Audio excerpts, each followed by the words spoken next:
Tari tortor, sejarah, asal daerah, gerakan, dan fungsinya. Tortor merupakan tarian tradisional Provinsi Sumatera Utara, yaitu tepatnya di suku Batak Toba. Selain sebagai tarian, tortor juga berfungsi sebagai sarana masyarakat Batak dalam menyampaikan harapan, doa, dan permohonan perlindungan.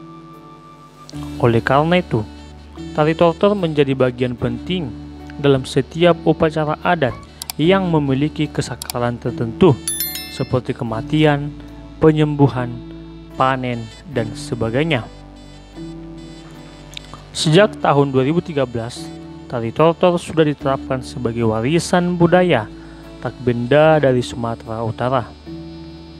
Berikut beberapa fakta menarik yang harus diketahui terkait tari tortor. Yang pertama, salah satu tarian tertua di Indonesia. Tari tortor merupakan salah satu tarian tua yang ada di Indonesia. Konon, tarian ini sudah ada sejak zaman purba dahulu. Namun pendapat yang menyebut tari tortor sudah ada sejak zaman purba masih diragukan. Sejumlah pakar mengingat tidak banyak bukti yang menguatkannya. Sebaliknya, para pakar tersebut memperkirakan tarian ini sudah ada sekitar abad ke-13 Masehi. Pada awal kemunculannya, tari tortor bukan suatu tarian, melainkan sebagai pelengkap gondang atau uning-uningan yang berdasarkan falsafah adat.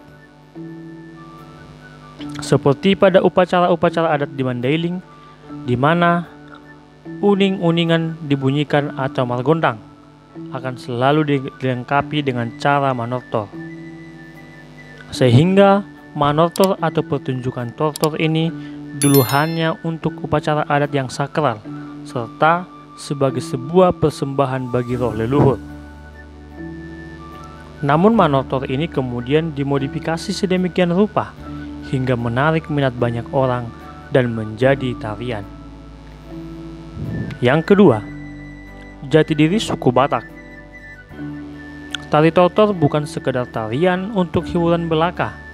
Lebih dari itu, tarian ini sudah membudaya dan menjadi salah satu jati diri suku Batak, sehingga dapat disimpulkan bahwa tari tortor memiliki tempat dan kedudukan yang penting dalam kehidupan masyarakat Batak. Buktinya tari tortor akan dipentaskan dalam setiap pelaksanaan adat Batak, baik yang bersifat kesedihan maupun sukacita. Bagi masyarakat Batak, tari tortor tidak bernilai budaya namun juga memiliki nilai spiritual. Melalui tari tortor, masyarakat Batak menyampaikan apapun yang ingin disampaikan seperti doa, pengharapan, dan sebagainya. Yang ketiga, memiliki 3 fungsi. Seperti disebutkan sebelumnya, tari tortor dahulu memiliki fungsi sebagai sarana ritual keagamaan. Namun fungsi itu kini telah bergeser, yaitu lebih menjadi sarana komunikasi sesama masyarakat.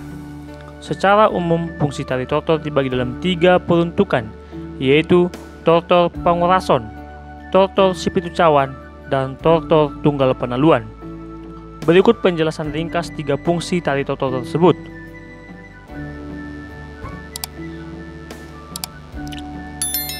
Tortor Pangorason berfungsi sebagai sarana pembersihan. Tarian ini biasanya dilaksanakan sebelum pesta besar dengan harapan agar pesta itu berjalan lancar.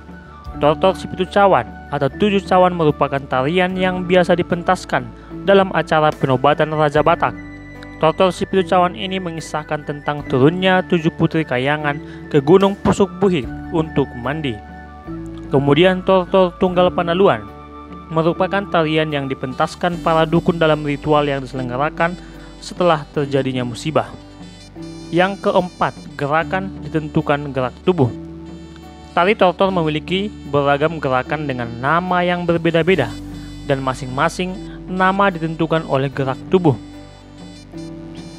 Berikut macam-macam gerakan tortor.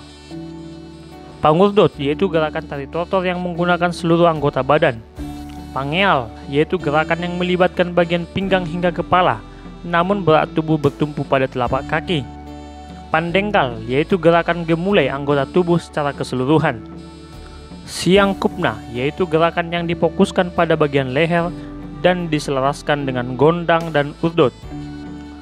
Hapunan, yaitu ekspresi yang ditampilkan oleh penari tortor dan mewakili suasana dalam pementasan. Yang kelima, diiringi oleh mangondangi. Sebagaimana layaknya tarian pada umumnya, tari tortor juga diiringi oleh musik tradisional.